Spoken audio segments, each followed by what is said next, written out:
Hi, John. I mean, you've spoken often about sort of 2018 and the impact you had on the country, and football fans really remember it fondly, and very similar to the last two tournaments as well.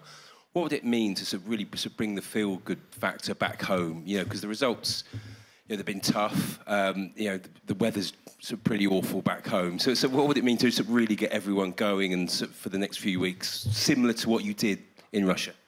Yeah, we've got to try and bring that back, and that comes with winning, playing well,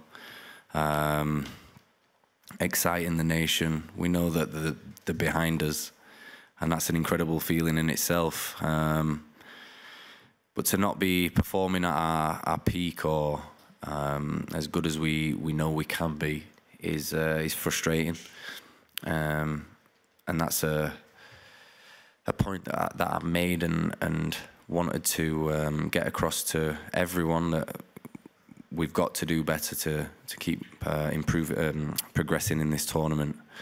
This week's been great. I've seen a shift already, and yeah, I think that sometimes in these games, in these tournaments, to win when it's not pretty is a positive, and I know everyone won't see it in that way.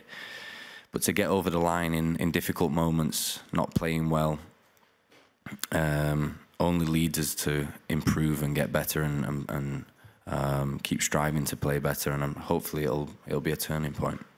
Thanks, Charlie. Across John Cross. Hi, John. Hi. You just sort of alluded to it then, but you know, talking amongst you as a group of players, have you spoken about it this week, about kind of what you can take from Sunday and what kind of this means, and sort of strengthening the belief and that turning point that you refer to? Yeah, we have team meetings regularly and look back over the game, debrief on it. I think it's important to do that when we've had tough moments, good moments in there as well. And sometimes you have an overriding feeling of we didn't play we played worse than we actually thought, or played better than we thought. So to watch it back and have a different emotion away from actually being on the pitch is I find it super beneficial. So yeah, we created a lot of chances the other day, an improvement. I think conceding was one of the things that takes all the limelight from the performance. As I said before, you know, we've got to improve again. We have to, and that starts with us at the back keeping another clean sheet, or getting another clean sheet, and setting that platform.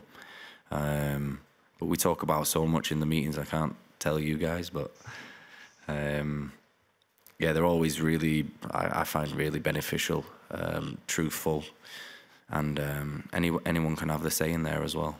You touched on your winning spirit. Is that a spirit that you see throughout the rest of the squad? I do, yeah. Especially the guys that have been here for a long time, a lot of caps, experienced players. And you see a different side of it with the boys that have here for the first time, enjoying every second of it and almost being a bit blind to what's going on around them. It's a great mixture throughout the team. Jacob.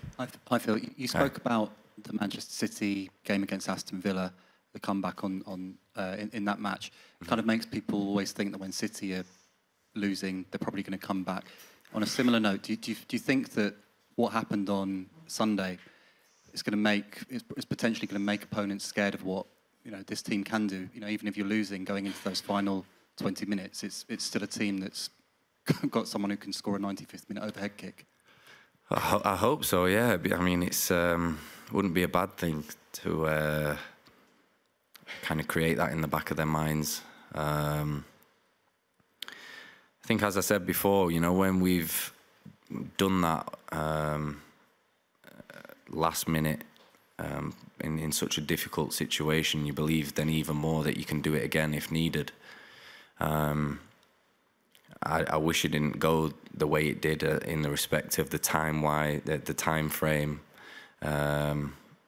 us needing that to take us to extra time. I wish it was probably done and dusted early doors, but that's not football. So it's a great tool that we've unlocked, if you want to put it like that. And we know it's there now if we need to. It's not always going to go our way, and I hope it does, but it's something that is super difficult to have in football when you've got incredible players that can come up with pressure, big pressure moments like that. And I think we definitely don't want to go through that again. One of your biggest players is obviously Phil. You said before the start of the tournament that you thought he could be the player of the tournament. I mean, there's been some debate about exactly what level he's at. What have you made of his performances so far, and do you still think that can happen for him? I do, yeah.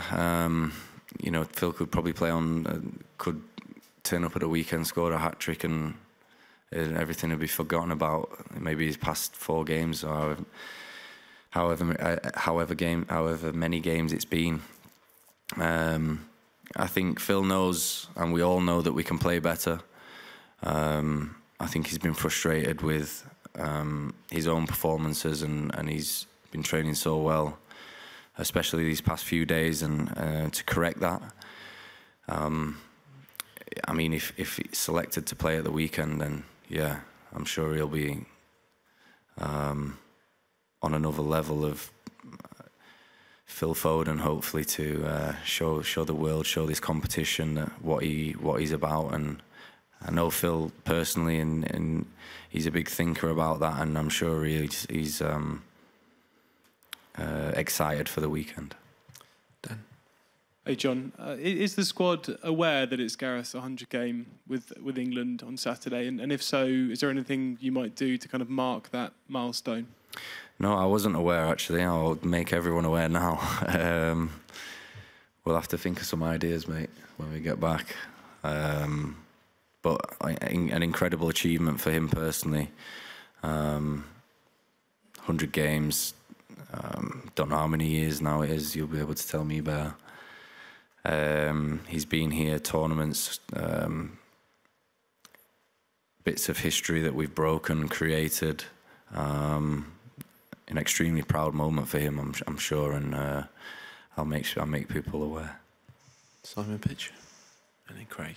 Hi John. Hi. Good luck this weekend. Thank you. I know you said at the start you're been a bit of a bubble, and I guess you're not speaking to people as much as you have been. But someone like Harry Maguire, someone that you've been so close to for so long, and played more at centre back with for England than anyone else. Have you been speaking to him? And I guess how's he doing? No, I haven't actually. I always think, or try and think, how he'd be feeling, and how I'd feel in that situation. I think I'd want to be left alone, or you know, just let the boys kind of, or let him do what he's doing with his family, enjoy his time off, because I know he's extremely upset, probably angry, all kind of emotions that he's not here with the situation that he was in before. I hope he's back fit now. So yeah, I know I've kind of left him alone and let him have his family time. I know how much it will have been on his mind, and hopefully I'll get to give him a text over maybe the next few days or coming weeks. I know Mark's unavailable this weekend, but how impressed are you by the way he stepped up on this stage? Yeah, no, incredible again. Someone that's so humble and so down to earth, so professional for such a young age, and now he's coming to his first tournament. It's incredible, absolutely incredible, and the performances that he's put in for his country's, you know, testament to his work off the pitch and on the training pitch as well. Finish with Craig. Hi, John. Famously, the Italian 90 England switched to a back 3 mid-tournament after conversations between the players and the manager. Is it something you've spoken to Gareth about, and could you see the benefits of a change? No, I've not spoke to him about it. I wouldn't go to him with potentially a big decision like that.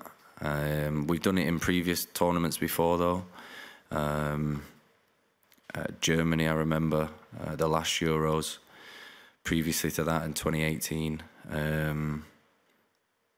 Yeah, I think it's a great thing to have in the locker for us as a team if we need to go to that and play that system.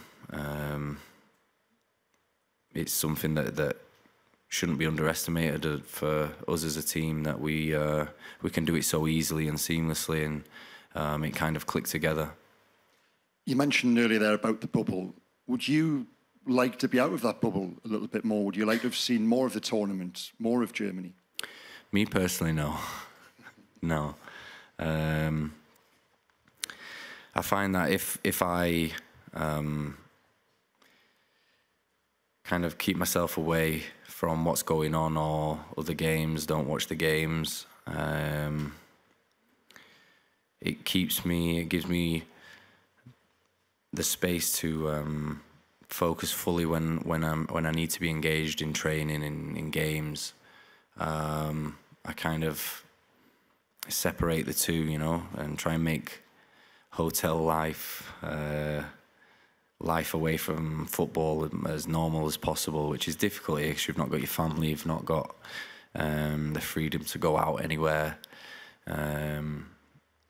into society, I suppose. So I'm keeping myself busy in different ways, and yeah, I feel that's how I can get the best out of myself. Okay, thanks everyone. Cheers for your time. Cheers, guys. Thanks a lot. On AM, on DAB, via the talkSPORT app, and on your smart speaker. talkSPORT.